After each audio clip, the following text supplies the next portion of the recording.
What's up, everybody? Welcome to another episode of 10K on the Bay, my journey to 10,000 live listings. Today we have episode number 2 of Resellers in Australia, having a group chat. Thank you very much for coming to a Reseller Roundtable. I think it's great to compare different countries, and hopefully I can get a UK one in, but this is episode number 2 of the Australian Talk. Why don't we start by introducing ourselves and telling us a little bit about your store, how long you've been selling, a little bit about yourself. Why don't we start with Cody? Yeah, so what's up, everyone? I'm Cody. I have a YouTube channel, Cody Ogle. Check me out if you want. So my eBay store, I have been running for I've been on eBay for maybe like 3 years or so now. So yeah, I started out when I was about 17 or something like that. I've been selling on there ever since. And yeah, it's just a way for me to make money, and I've just been sticking with it ever since. So yeah. That's awesome. And I'll make sure to link to your channel below. And I just had a 14-year-old reseller on the show, which is very funny because she said that she does her homework and then 10 listings. And I thought that's just hilarious for somebody who's 14. Antonio, why don't you tell us a little bit about yourself? All right. So my name is Antonio. I'm 23 and I'm hustling in Australia, obviously. So I've been selling on eBay since I've been selling for quite a while, but on off, and then only recently it's been sort of a full-time gig. So September last year, I was sort of like proof of concept that actually, selling clothes was, the way to go. And then I opened up my store in January of this year, and then since then it's been full steam ahead. But beforehand, I was, always selling things on the side and, always for a bit of extra cash. And, so I would find myself, going through, secondhand stores, we call them op shops over here, short for opportunity. So, your thrift store equivalent. And, I was always, finding bargains and stuff. And I just always had, a bit of an eye looking out for, underpriced, items, sort of pretty much everything. So yeah, I've been doing it for quite a while, and then sort of just progressed to, selling on eBay more often. So, and now I'm here. So yeah, so I'm, Awesome. I'm heavily into men's clothes at the moment. Very cool. Marcus, tell us a little about yourself. Hey guys, I'm Marcus. Recently new to thrifting myself, only started late July.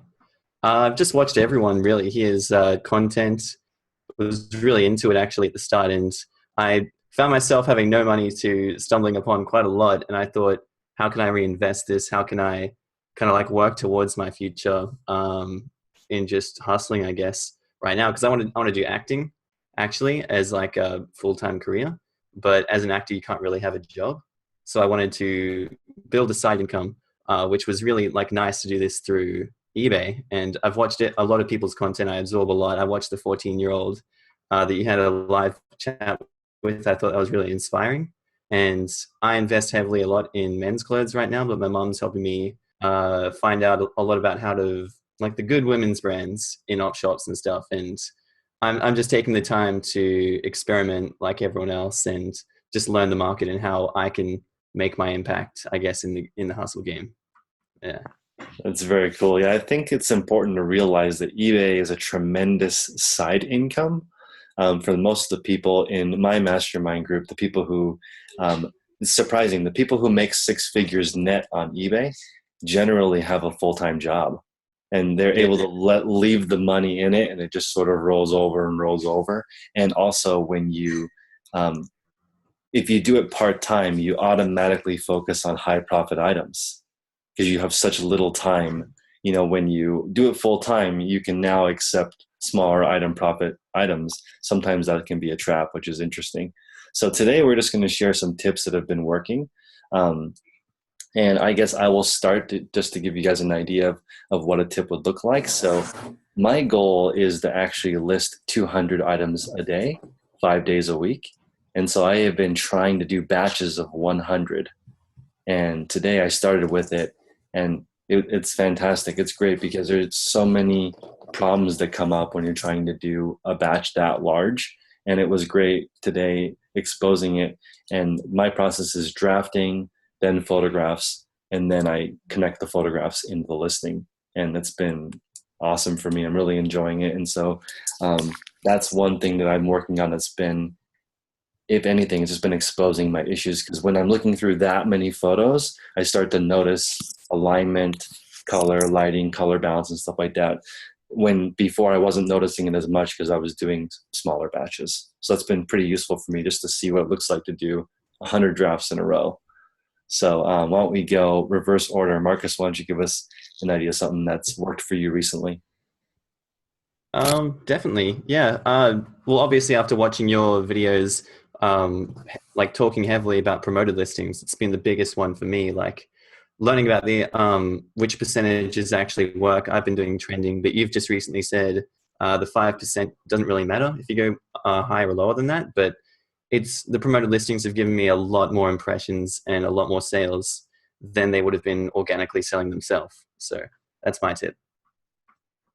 That is awesome. And it's not gospel that it doesn't matter, but I've heard that, a set 5% works just as well as a trending, but everyone needs to experiment.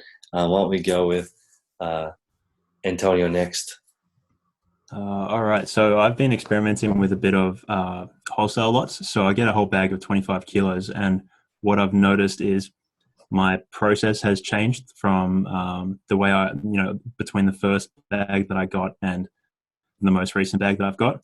So at the start, I was just picking up, just going through the bag and picking up one item at a time. And then now I've noticed that, obviously that wasn't the most efficient way to run it. And since then, I've been splitting it up into smaller sort of tasks. So the first I'll sort out, long sleeve shirts, short sleeve shirts, and then pants. And then what I'll do is I'll go through and just batch them like you were saying, batch my short sleeve, long sleeves, and pants, and then smash all of them out and measure them at the same time. And then when it comes to, I sort of double handle my items as well, just for quality assurance to make sure I haven't missed anything. So, occasionally just before I was going through some clothes and I noticed like one of them had a tiny tear on the bottom. So I went and pulled down that listing because I didn't even notice it. And I had already listed it. So it's always good for me to just double handle, and that's when I'm folding my items, and then that's when they go straight into the tubs behind me. So I think, one of that tip sort of sums up is sort of create an efficient way to handle your inventory. So yeah, and especially when you're doing like wholesale stuff, because you'll get, quite a bit of, instead of just, if you go out and just source by yourself at the op shop or thrift store, you might only get, 10 or 20 items, but when you're doing wholesale bags like that, it's, 50, 80, 100 items all at once. This is very interesting because I was just talking to another wholesaler today that inspects it 4 times, even though you would think you would be able to catch it in one time. But the checklist for looking at it before it gets, so there's when they're buying, there's a checklist. When they're prepping, there's a checklist. When they're listing and photographing at the same time, there's another checklist. And then before shipping, again, they have very, very, very low returns. And I think that's important because often they'll even message the buyer at time of shipping, we missed something, even though 3 times it's been checked before. And that saves a lot of time shipping it to them and back. And those mistakes add up. And, it's interesting that they have 4 checks, even though you would think with 1 or 2 they would be able to catch all of it. They're still finding some at the end.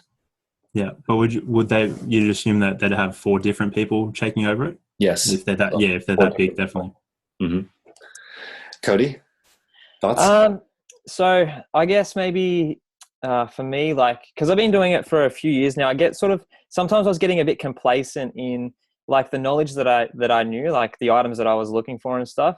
And I've just been focusing on like almost like every week, just trying to get better and improve.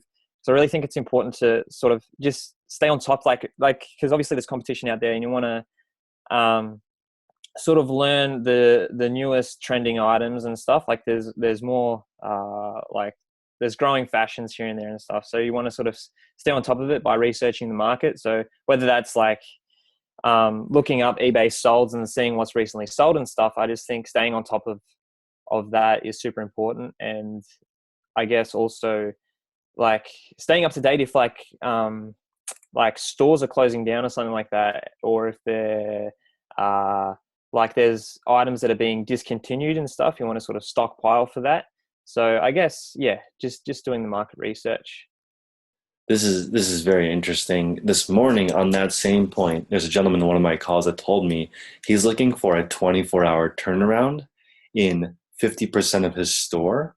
And that basically has to be some type of limited edition release where there's very, very limited supply. And then, they're going to sell out in a few minutes. And those categories may include tickets. They may include video games. So he's including a 50% of his entire business as 24-hour terms, which is something you wouldn't think of normally. You'd be like, some people say 90 days. I've heard people say 1 year because they want it to go through all 4 seasons to get the price they're looking for. So you can see the big range. It's important to keep yourself sharp and look at different models. I have been sourcing with opposite people just to see their model. And in our specific niches, like you could sell clothing that sells within 24 hours if you find the super hype stuff. You could find clothing that's a rare jacket that you may need to wait 2 years for. There's totally different markets like that. And you guys are welcome to jump in when you hear something from somebody else. But if you guys don't mind, we just run into a second set of ideas. Yeah, sounds good. Okay, so the next thing that I'm going to do, I'm ordering this next week thank you cards. I'm going to have 3 things on them. One is I'm going to ask for positive feedback, even though that's sometimes poking a sleeping bear. I may get a negative feedback because of it, but I think that will help me improve. So I have enough feedback that a few negative doesn't hurt me, so I would be okay with a neutral or negative feedback. I'm going to ask for, I'm going to ask them to tag me on social media, because I'm going to try, my eBay stores are all going to have an Instagram attached, because I'm very interested in potentially repeat customers and them letting me know what they're looking for. And I think that's going to be cool to be able to connect with the customer directly. And then the third thing is the couponless code. I'm going to try a 15% off code, which is very aggressive, but I'm just curious, does that immediately turn into a quick sale? Because then it might be worth it. So I'm curious. I actually do not know if it's 15% off of what the 15% would be based off of. And I'm going to have to do some homework. And if it's the whether that would be like full listed price, or when you're running a sale, would that be 15% on right? I top don't know. of the? I need to look at that. That's interesting. Interesting one. Also, is that before them sharing your social link, or after that you'd offer the 15%? Are you going to mix around with that a bit? Oh, that's a good point. Maybe if they add me, there's something different. Special bonus. That's actually a great point. I'll add that. Yeah. There's a benefit then to adding. See, I think you should experiment with that concept a little bit, because usually stores don't actually give them that discount until they share their profiles, or they say share this, and next time you come and you get a 2 for 1, things like that. Like that's how retail. I've seen a lot. Absolutely, and I do see a big shift towards influencers. Like I buy a lot of things now because other people use them. And not only do they use them, I can see them use them. I can connect with them. Unlike a celebrity like David Beckham, I'm not actually going to know. I don't know him, but like I can talk to, Instagrammers or YouTubers right now, and I can see them using it. We can have a conversation about it. I think that's something very interesting, especially since I feel like everyone's going to create at least one product of their own brand. Everyone's going to scratch their own itch somehow. And it's fun to be able to create a product even of 100 units. Yeah, to share it with the world. Yeah, It's a very, very unique situation. Let's go in opposite order now. Cody, do you have another idea? Yes. So I really like the idea, like you were talking about, like setting up like your socials and stuff, is because I've been working on like creating a brand for my eBay store and like creating some kind of identity, because I feel it's super important, because I guess eBay, like normally the traditional way of dealing with customers is just like trying to make the sale and then sort of forget about them and then not have to deal with them again in a way. Like it's sort of avoiding sort of customer relations. So like building a brand, that way you can, I guess, have them like on an email list or something like that, potentially have them come back for more, even potentially have your own website in future as well. and sell products that way as well. So you can sort of get around the eBay fees if that, because they take a bit. So I guess that's one of the tips that I had there. Sure. And it's very important to potentially think about building a list. And eBay has the traffic. You don't necessarily need to sell outside of eBay. But, if you want to drive your own traffic, you can collect the emails, collect social handles. And I think this is one of those cases where all ships rise with the tide. You can build your eBay store and your social influence at the same time, which is fantastic. Yeah, definitely. The other thing to consider would be also that when you're creating the brand, you'd want to have things that you can replenish as well. So if you're if your niche is clothing, you're going to have clothing that, people will want to come back and, buy again. They'll know that, they'll associate your store with, good used quality, clothing like that. One more thought is that you could potentially thrift a specific style and just add your brand to it. And it could be a used clothing brand that just doesn't exist. There does exist, but not so much like, specific types of polos or, and people love recycling. So it's a new thing when, like, my parents purchasing secondhand goods wasn't as acceptable, let alone cool. Now, if you wear a vintage fit, you look special, you look unique, and it's like people will admire you for the challenge of finding an outfit like that. Definitely. Yeah, I heard somewhere there was a couple who were, this is sort of talking a little bit like you were talking about then, where they get like these scrap materials like denim and stuff, and then they create their own used like jackets and sell them like on Etsy and stuff like that. Like, I'll be right back. really cool pieces. So yeah, that'd be cool to look into doing something like that as well.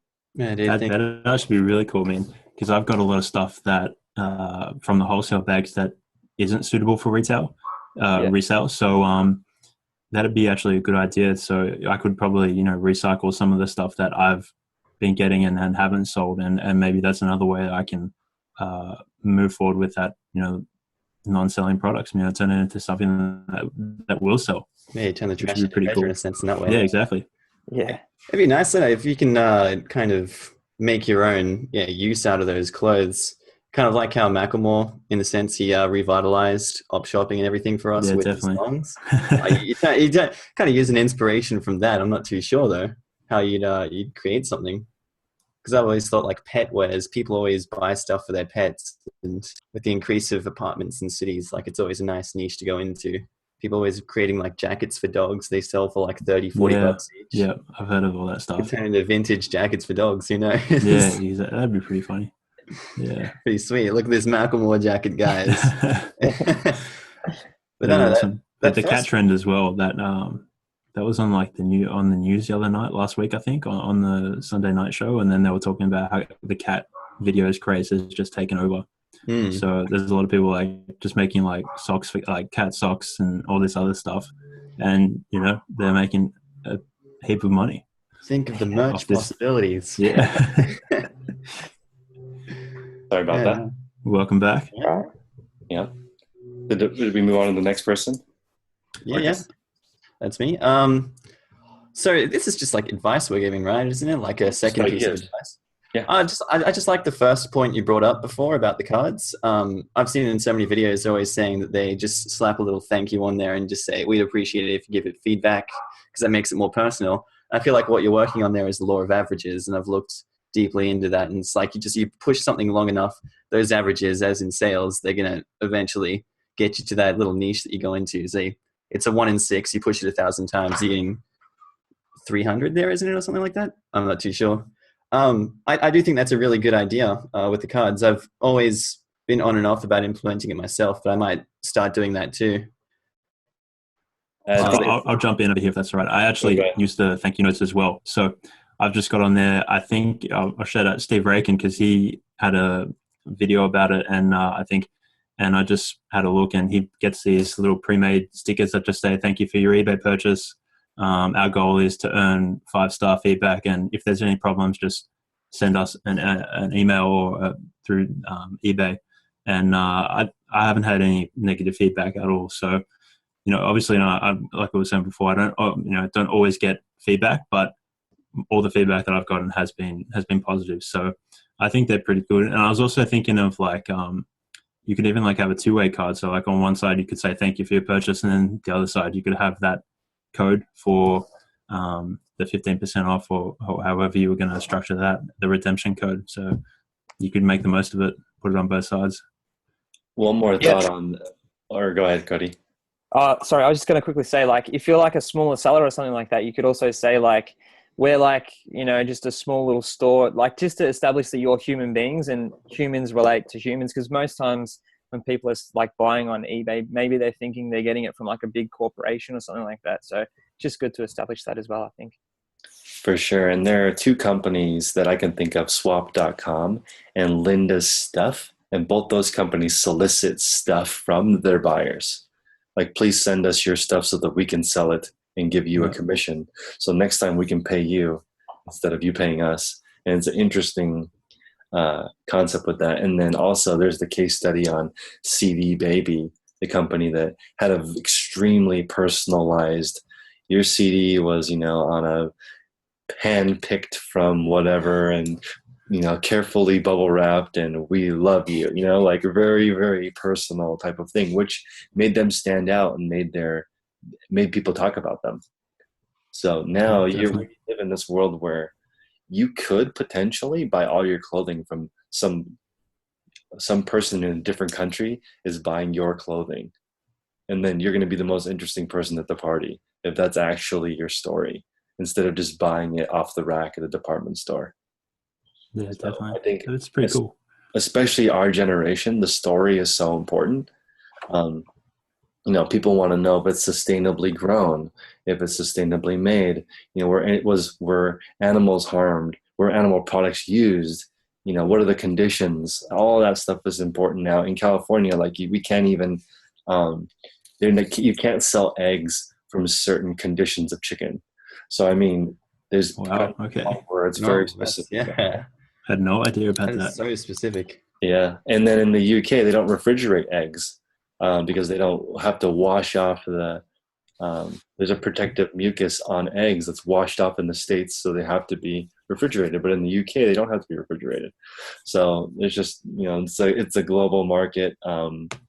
I do want to say one thing that's interesting is that the opposite seasons, I have lowered my pricing a couple of bucks and not added an international surcharge. So as an example, if an item is $10 for me, I may do $3 for the price of the item and $7 for shipping here, but then not charge a premium on the international shipping, because and I'm getting a larger amount of international sales now, especially to Australia. And I think definitely because of the switch. With that. Yeah. Yep. Sending out of Australia is ridiculous. Right. We're kind of stuck here. I guess it's important to sort of try international shipping as well, because there is items, I guess, over here that have a demand somewhere like in the States. And if you can, you know, get to those customers, it's important. Yeah. I think right now, vintage streetwear is so hot globally. Definitely. And people will pay for it no matter where it is if they can just get it. Yeah, 100%. I offer here we have first class and then priority shipping international. It's much more expensive for priority, and the customers that are looking for it, they upgrade. They want it sooner. So for them, it's price insensitive. So that is an interesting concept. Is that why FBA is so much more popular than fulfilled by merchant? Absolutely. People, they want it fast. It doesn't have to be cheap. And oftentimes it's much more expensive. You can order soap for $12 that you can buy for $1 locally. What the hell? I would rather have it delivered. And they also have Prime Now here, which is only 1 hour delivery. So if you really can't wait that is fast. for 2 days, you can do it. Speeding the house. I'm like, gotta get it. And they also purchase Whole Foods here, the grocery store. So it's very interesting. Amazon's trying to take over the world. Yeah, it sounds like it. Well, they're coming to Australia, so hopefully that'll be another opportunity for us, you know, to diversify a little bit and have maybe if they set up FBA for Australia, So That'd be awesome. they are coming. Do you guys have any? Do you sell on any other platforms other than eBay? Why don't we start with you, Antonio? I only sell.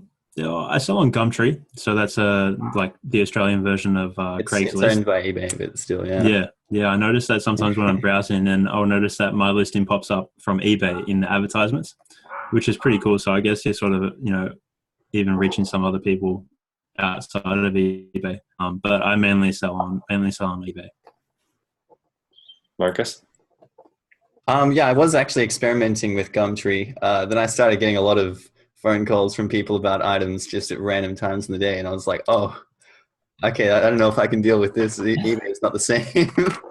Just random people like trying to have conversations as well while trying to get the item off me too. So I like Gumtree for that, but I'd rather keep my listings from Gumtree going to eBay so I can just sell there. I don't know if I can deal too much with the personal aspect. Apart from that, there's not too many other options we have right now. I'm kind of just waiting for Amazon to come here so I can start selling on there. Cody? Yeah, so I sell on eBay, and so most of I also sell on Gumtree here and there, and I've tried Facebook Marketplace, which has been pretty good. I also sell on Amazon FBA in the States there, and then where else? I do Amazon merch and stuff like that as well. But yeah, that's basically all I do. Sounds good. So now we're just roundtable. If you guys have any other ideas or thoughts that pop up, anything that you want to experiment with or try? Oh, I just want to bring back to the personalized kind of the greeting cards as well. I saw on my Instagram before someone was so personal with the person they were dealing with. They actually sent their son a birthday card because they knew that was coming up, and they just had this massive appreciation post on Instagram about it, saying that they thought it was so thoughtful that they sent them a birthday card, and they're definitely going to be giving them business again. Like, I was just amazed that they were able to be so personal with their customers like that. That sort of reminds me of, I'm pretty sure everyone's heard of Gary Vee. So that also reminds me of he was telling or the story about where he was doing the wine business, and someone that bought from him, he looked him up on Twitter and then found out that he was a huge sports fan, and sent him a jersey or something like that, I think it was. And then, he didn't get anything, didn't expect such a crazy thing to happen. But, like a couple months later or something like that, someone placed an order, and it was all because of that, going the extra mile and, looking him up on Twitter and finding out, what he liked, and, adding that extra bit into the order. So yeah, definitely go the extra mile where you can. I've also noticed that, I feel like I have sort of hacked the YouTube space for resellers by looking at a reseller and thinking to myself, what's the most I could do for this person? And in the beginning, it was just like answering comments on their page, and then maybe saying, hey, maybe you should set this up or try this or whatever, and trying to be helpful. And that's something that you can use to build relationships now with the internet being so meshed together. There's so many different collaborations. I mean, for sure I've had tons of resellers on my show. I've actually met 250 resellers in person. So like, it's very interesting, this whole world. The internet, I think we're going to shift back to actually knowing people in real life. So there's going to be, at least room for a few real people instead of thousands of people that you've never met. Yeah, I really like that idea of just giving so much more than what you receive, and being like in the YouTube community and stuff, just giving away free content and stuff. It'll come back to you eventually. So yeah, it's a really good point. And you can, I think the fastest way to grow your following is to build other people up. If you decide to go a more negative route, you will have faster initial results because it's more newsworthy. Yep. But it's not necessarily valuable, but it's more newsworthy. People are like, oh, what's going on? If you were to post like, eBay shut my store down, people are going to read it, but it's a little sensationalist and it's not very necessary or useful. So that's something that is more powerful if you're building other people up. And also sharing your challenges is makes your following grow faster than only posting wins. Hmm. You know, like if you're like, hey, you know, as an example, when I decided that for some reason when I first started, I was thinking quality doesn't matter. So if you just have tons and tons of listings, it's going to work, which messed me up because I was listing such a volume that it really did not matter in the beginning because there were so many new listings going up. However, after that first initial wave sold, all I had left was the mediocre stuff. And that's something that we had talked about before this call. People who have a full-time job oftentimes do make more money than people who are full-time. They can only source high profit items. And over time, they get a large store of good quality items. It may take a couple more years, but they have to pass on cheap, low profit items because they don't have time. You can only list sometimes only 10 items a week, then you're going for $100 profit plus if you can only do 10 a week. And having a store of all $100 plus items is gigantic. Yeah, I was just thinking about that. Definitely. Plus It that frees up your comes capital. down to what your time is worth, really. You know, Mm-hmm. so you'd rather spend your time, you know, listing the more expensive items and then as opposed to those cheaper items. So And it also depends on, like, as an example, there's an opportunity to do both. You could actually sell a high volume of high profit items. Eventually, I think there's a lot of people who find their niche and they find 4 or 5 categories. If you look at the more experienced sellers, they really know what's going on.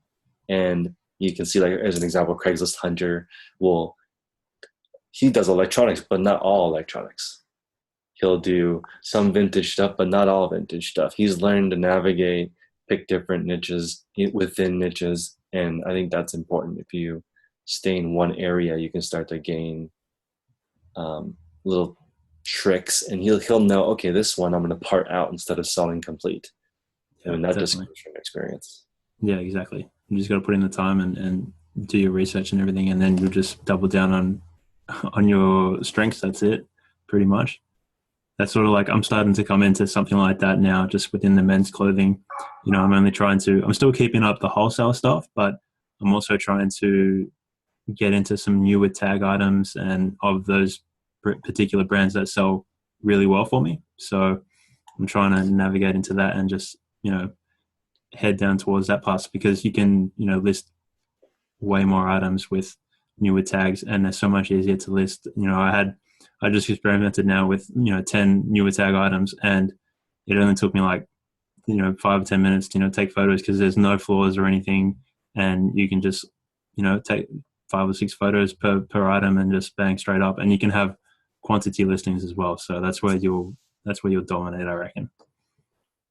I want to make a point on that, which is I think in this space, being a craftsman is really cool. So as an example, if you're looking for ways to, you're at the thrift store and you're trying different niches, or you're looking at the material, you're learning how and getting really into it, or you're scrolling through a catalog, looking through like, should I try some of the, you know, these products? Should I try some of these products? And tinkering and adjusting.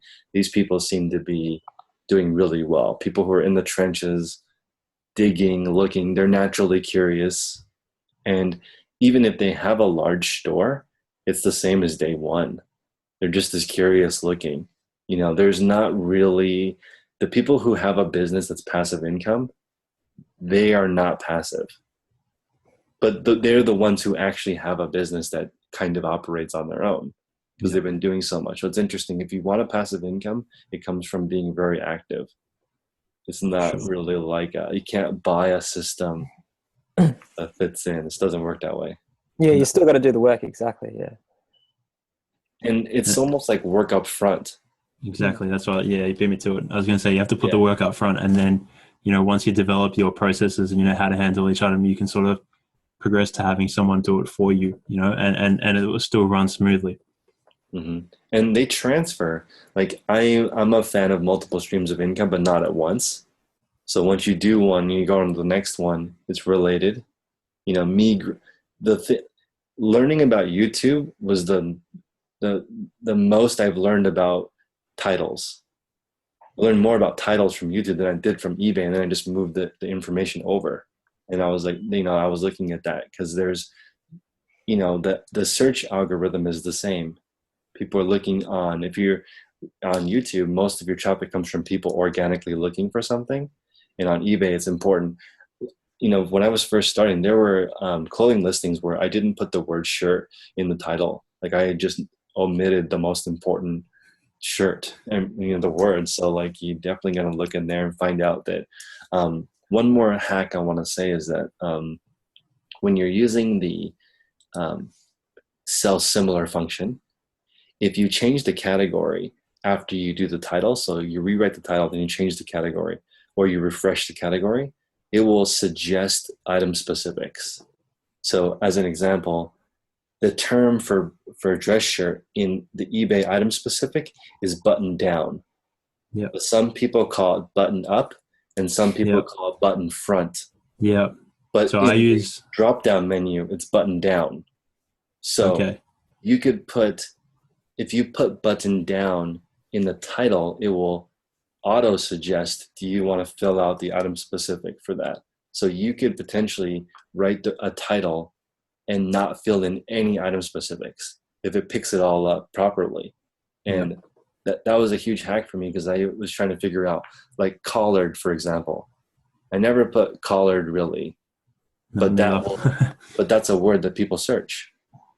So it's interesting that you say you put button down, because in Australia in the item specifics we have button front, but then I saw on Instagram that so button front is the shirt, and then button down refers to the collar having the buttons to keep it down. Right. So so you just got to be careful, because I can't remember who it was, but they actually got a return because they thought it was a button down shirt, thinking that the button was going to button down the collar, but it was just a normal button front shirt. So I think you're pretty safe with button front or button up, maybe. Just and sometimes if I run out of room, I'll just leave the word button. Just to keep it safe. It's got one or the other, here or here. The keywords are key. I also heard and people may not find it. Yep. And then I guess it depends where you put the keywords as well. Do you put the keywords like shirt at the front, or at the back? Like I see a lot of people putting it at the very back where it's like ... and they don't see the word shirt in some of the listings. I found that pretty interesting. I've also been noticing some people are recommending to put. So, for example, I do used men's button front, or men's insert brand button front shirt or whatever. But some people are saying put the brand before men's instead. So I've actually got to start experimenting with that myself, since most of the stuff is pretty much very similar that I sell. Yeah, and I heard some people don't even use like the size in the keyword, like in the title of the item. Some buyers are normally, when they want an item, sometimes they just search for the size of the item, regardless of the brand. Of the brand, yeah. That's so interesting. The number one term for men's shirts is actually the number 18. Oh, so right. People. So the size, yeah. Just the size. So just typing in shirt 18. Yeah. See what I think a big thing these days with eBay too is that everyone's on their phones doing it. You gotta think of them, if they're on their phones, what can you see on your phone when you're looking up listings, and how can you optimize that for the best results? That's been the biggest thing for me, thinking about what they're going to see. So size, I have to put really close to the front of my listings, because that's one of the things that gets cut off kind of in the titles. Or what's their attention span going to be like looking at your item? Do they want to read like 1 million letters and then find size at the end, or do they want just men's size 18 shirt and then the rest of like the description after that? So yeah. On the eBay mobile app in the US, you have to click the description to go into the description. And I don't know if it's like that in Australia. But I put the site. Yeah, it's a little. Is it in there? It is, but for us, we have to click into it as well. Okay. Yeah. So I actually put the measurements in the condition description, because I don't think they're not going to get to it. They're not going to get to the description, unfortunately. So I'm saying in the condition description, please check your favorite shirt and see if it matches this. Yeah. And my returns have gone down, and I don't think they really even get to the description. I saw this seller that was trolling eBay by putting "this doesn't matter" in all of their Yeah. descriptions. I remember you posting about that. Just to see if their buyer would find a laugh. But I mean, it's hard to see on mobile. Mm. There's so little real estate. Well, Yeah, that's interesting. I don't feel like I just have, very used, not abused condition in that condition thing, condition box. But apart from that, everything else is just in the description for me, measurements, whether there's any marks or stains or anything like that. So yeah, I have had minimal returns all year. So I think most of them do get, and if they're looking at it on the website as well, so that if they click on it, they're obviously going to see the description too when they scroll down. Oh, well, I was just going to say, like, trying to optimize like the description so it suits like mobile users. But if they're not going to get into the description, then it's not really sort of worth it, I guess. But yeah. I also want to bring up another thought. Today I started selling on Poshmark, not because I want to sell on Poshmark, but I'm curious just how they set it up. And it was interesting because on every single Poshmark listing, they have a suggested retail price. And I have seen this on eBay. People put $59 at the end of their title, even though that's not searchable. And so I tested that, like on every single one of my shirts, regardless of what it was. I just put $59 as at the end of all my used shirts, just because. And it did create some activity. People were like, "Oh, this is a good deal," or there's some perceived value there. And I think it's interesting that they actually have that on every single listing, and they have the slash through it, and okay. It makes people feel like they're getting a better deal. Yeah. In my opinion, I like seeing the slash, and I don't want to see 10 slash to 9. I want to see 80 to 9. It makes me feel better as a buyer. So I don't know if that's something that they put on their platform, but that's something I learned. So I think if I have extra keywords, I might throw that in. What do you guys think? Yeah, I think that's a pretty good idea, especially with new items as well. So, if it's brand new, they're pretty much getting they're not going to have any issues with the product at all. So if you put, at the back, at the end of the title or wherever you've got space, RRP of, $89.99, because that's what I've been doing with some of my newer tag items. And I have been noticing, there's been a lot of clicks. So I think it does work, putting the suggested retail price in there where possible. If you're running a sale with that in conjunction, do you think that would boost traffic even more so? I would say so. Definitely. Yeah. Suggested the market retail manager is and I've heard that, and I think this is true for me at least. Under a 20% sale doesn't even faze me. If you say it's 15% off, I'm like, that's like, a few bucks. Have you guys tried the order discount promotion? I have. Yeah. Have you found that successful? I'm not a fan because you have to scroll down to the middle of the listing to see the discount. It's not reflected. As an example of it, we tried one with the Tommy Hilfiger shirt. It was listed for $40, 10% on their promotions discount. You have to scroll to the middle of the listing to see the $4 discount. It's not above. And they want to get away from the slash because it looks like a bargain basement thing. But then how else do you reflect it? It has a little icon that says additional discount available, but it's a little bit vague. And so it's not my favorite. Plus, I'm already paying for promotions. So now it's like Markdown Manager was free and they're trying to phase it out. So it's almost like becoming a pay-to-play model. Yep. Yeah, who can give the most to eBay to stay in the game? Yeah. I feel like if I was eBay, I'm a fee company. I want to make fees, but I also want happy customers. So I'm basically going, if I was eBay, I would reward great sellers with premium exposure. Because they're going to do a better job. And obviously, since Amazon charges so much, it's not that price conscious. A couple bucks is a couple bucks. Yeah, definitely. It's almost like they want us to charge the customer 11 instead of 10. and they keep the extra dollar. Yeah. That's just like the same thing. They're going to pay double. Yeah. Run For 10% promotion, plus you pay 10% in fees. Now we're at 20% in fees, and yeah, I know that's. Actually, we just got done with the Netflix tax, so we're going to be charging an extra 10% on the end of our invoice for eBay. So yeah, we're going to have to deal with that. It's another 10%. Can you guys give me a little bit of an idea of sourcing ideas? Because it's going to be, I'll give you a couple of ideas here. You guys tell me what tips you have for Australian sourcing. What do you think locally? I found like when going to the op shops and stuff, it is, you'll go to the most, high income areas, and I think there you'll find your better products. So, if you go to a high income area, for me, I'm really lucky that in my area, I've probably got about 20, sort of op shops to go to in about 15, 20 minute drive radius.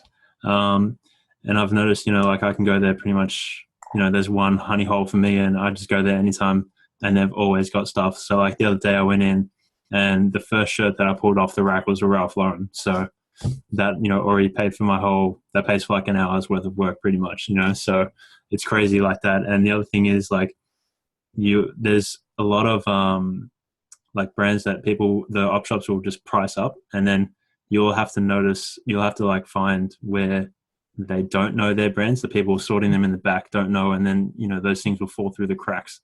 So if you can find some places where your high end stuff is priced lower, you might I think you'd probably be better off going back there as much as you can. Yeah, that's definitely a good tip. Finding their weak spots and taking opportunity of it. That's good. Yeah, I like that. And the other thing with like sourcing, think outside the box as well. I mean, I've done a lot of sourcing through Gumtree. I'm not sure if anyone else has, but I noticed, I'd go through the other items that people are selling as well, and notice, if someone's selling a Ralph Lauren shirt, and then chances are they might be clearing out their wardrobe. So where possible, I'll go through and have a look if they've got any other listings as well that are in the same sort of category. And, a couple of months ago, I think it was, I picked up about 25, designer brand shirts for about $400. So, and for me, it sort of works out. I don't mind paying a little bit extra if I can get more quantity all at once. So it saves the time, driving, going and having to pick it up, and going to the op shop back and forth, 3 or 4 times to get the same amount. So I don't mind actually paying a little bit more if I'm getting a decent quantity. Yeah, I was thinking of setting up some sort of system that I'd have an extra email account, and it'd be constantly monitoring Facebook Marketplace and Gumtree and eBay, so that whenever a specific item, say like a Ralph Lauren polo, when one came up on one of those platforms under like a profit margin that I was looking for, it would notify me through email, and I could just instantly try and pick it up, check the condition out, and they'd send it to me. Like, you find the best opportunities online so you can maximize your earnings without having to physically go out and thrift. Say it's not possible. Like a lot of e-commerce, like online arbitrage, it's a big opportunity here. A lot of people aren't aware of just how much their clothes are actually worth when they're just giving it away like that. Yeah, exactly. Like the other day I picked up, I didn't actually pick up anything. I sourced on eBay. So I did eBay to eBay arbitrage and picked up 4 Ralph Lauren polo shirts for $40 plus $10 shipping. And one of them just sold last week for $59.99, so Jesus, good like job. that. It's, I didn't even have to leave the house, it came, delivered to me, and then I just took some photos and bang, and I think, I tend to get a little bit of higher price. I know some people will sell it a little bit lower, but at the moment I've got the time and space to, hold on to it. So, I don't mind waiting, a couple months for it to sell, if that makes sense. But when I start to run out of space and storage, I think that's when I'll have to be a little bit more picky with my items, and I'll price it a bit more aggressively. So at the moment I've got just over 700 listings. So I think I've got about enough space to store 1,000 pretty safely. And then once I tick over 1,000, I think that's when I'll start to price things a bit more aggressively and get things turning over. I just wanted to add, here we use Craigslist. If you set up a want ad, people will contact you also. It's something that I haven't experimented with, even though that's a no-brainer, because you can get it before it goes to the thrift store. And then there's a pretty big company here in the States called 1-800-GOT-JUNK, and they actually charge you to take stuff from your house. Yeah. So, imagine getting paid to sell people's things. Totally different than actually. I have set up a wanted ad. I used to do that. So I also used to sell iPhones as well. And that's when, in the iPhone 3, 4, and sort of 5 era, and I just had an ad, wanted broken iPhones, and I would just, $50, $60 for an iPhone. And then even if it had a cracked screen, I actually, looked up some videos and figured out how to fix it myself, because I've got a bit of an IT background, and, they're pretty much just mini computers. So, I would just fix it up, and that's sort of like another little side business that I had going on when I was in high school, buying and selling phones. And, that phones are just incredible margins, but it's pretty capital intensive now. I have I've also Go ahead. I've also experimented with like selling other people's items and making sure that it's obviously a high enough profit margin for me to make some commission off it. So I charge a specific percentage, and I'd take their items, take the photos and everything, and then obviously ship it out when it sells and give them their cut, and I take mine. So definitely, that's a way to do it with without much capital. You don't need any money. It's good. Yeah. Exactly. Mm-hmm. So definitely make it. Make the most of that where you can. I wanted to point out that we're typically looking for markets that have a high demand but a small supply. That's when you can start charging more.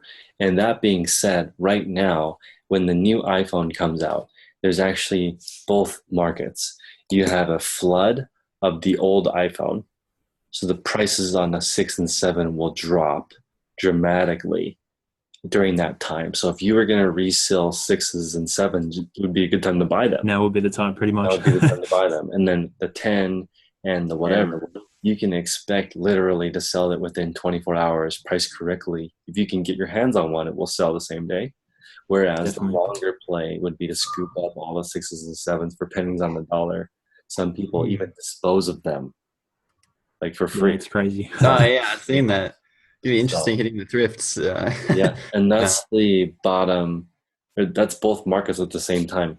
And there are plenty of sellers that get excited for the new release, not for the new release. For the previous models. And you can do that. I've seen the wanted ads. I will wait in line for you. And what I want is your old phone or a discount. And it's a no-brainer. That's one way to do it. That's creative thinking. Wait in line. Sure. And then you can deal with a straightforward person, and it's a little bit less shady, because cell phones is a very gray market. You gotta be careful. It's easy to very, very gray. Yeah. That's one thing I noticed. I've also tried, like in the past, like buying brand new phones and taking advantage of that demand, like on Kogan. Have you guys heard of Kogan? Yep. Yeah, and selling them on eBay. I did that a couple of times with a few phones, like with the 5C and stuff. It did all right, but yeah. Yeah, the mobile phone sort of area is very shady. Like I've gone to, drop off things instead of people coming to pick it up from my place, just because, you attract some pretty dodgy customers, and especially when you're dealing with iPhones for parts as well. So just be a little bit careful with that stuff. Yeah, I think it's very important to realize that here in the States, a lot of pawn shops don't accept cell phones because they can be easily manipulated and locked and all kinds of issues. Correct. So they just pass, and so you could get stuck with them. Yeah, and it's pretty much just a paperweight. You can't really do much with it after it's locked. That's true. One thing though, which is a market that is kind of interesting is that I use a dead cell phone that I bought that has a bad EIN number Yep. for listing. Yeah, that's a good way to do it. You know, make the most of it, and then that way you don't have any like messages or phone calls coming through, and you're uninterrupted. It works Wi-Fi, and that's pretty much all you need anyway. So definitely, I actually before upgrading my phone, I had just had I bought a Nokia phone that had a really good camera on it.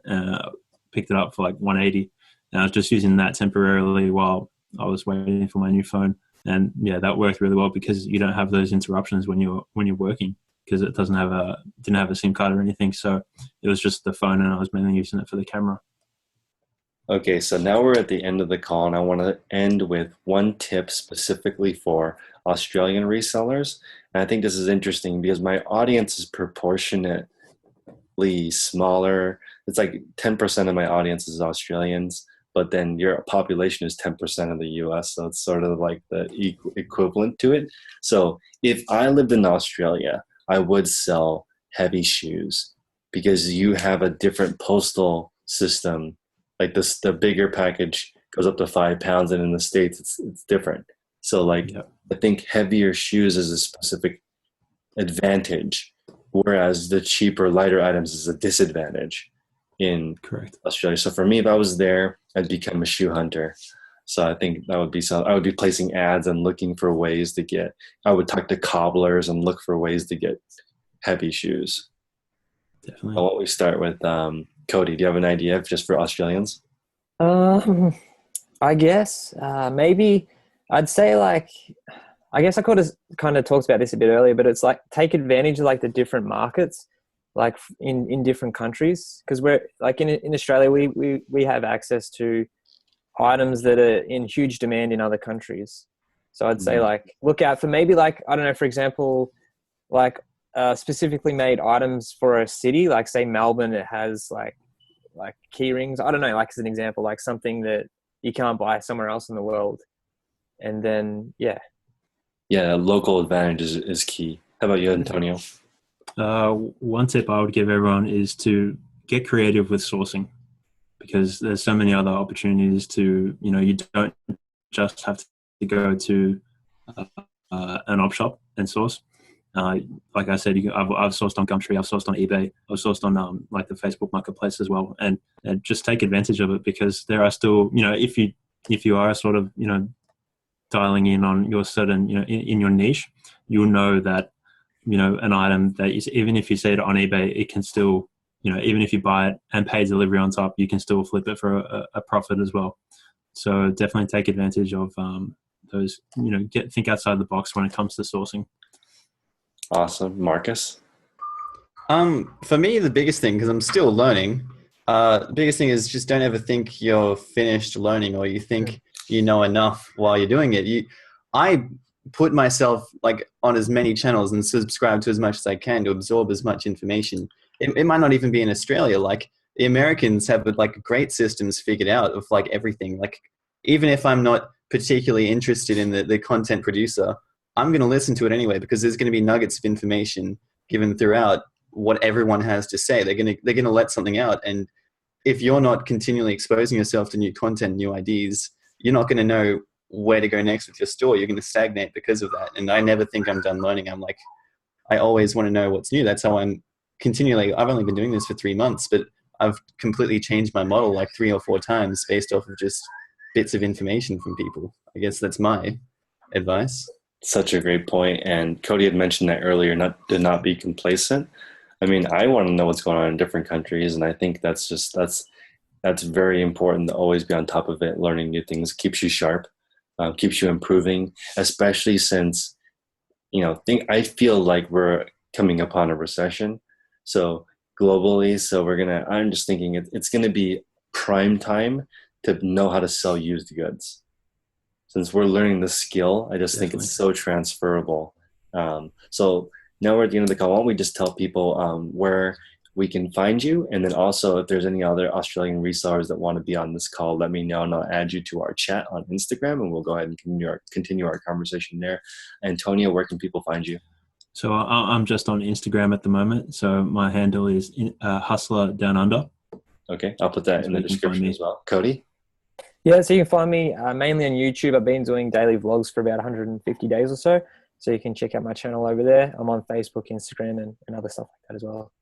Perfect. And Marcus, where can people find you? So right now, I'm only on Instagram. I just started like a week ago. It's just all underscore, just white boy thrift. Right now, I think I might come to YouTube one day and share my knowledge, but yeah, that's where you can find me for now. But everyone in the Australian community, I just want to say, don't be afraid to come out and come join us. We're not like, it's nothing to be scared of in these group chats. It's just a friendly environment. Like, if you can make the time, I definitely urge you to come out. You'll learn so much just by being involved with us. And I want to say this is the second Australian show. It's completely different people. So, and Yeah, in exactly. round one and round two doesn't have one similar person, which is amazing. But everyone, thanks for coming. And No worries. Thank you, Chris. next show. Thank you. Thank you.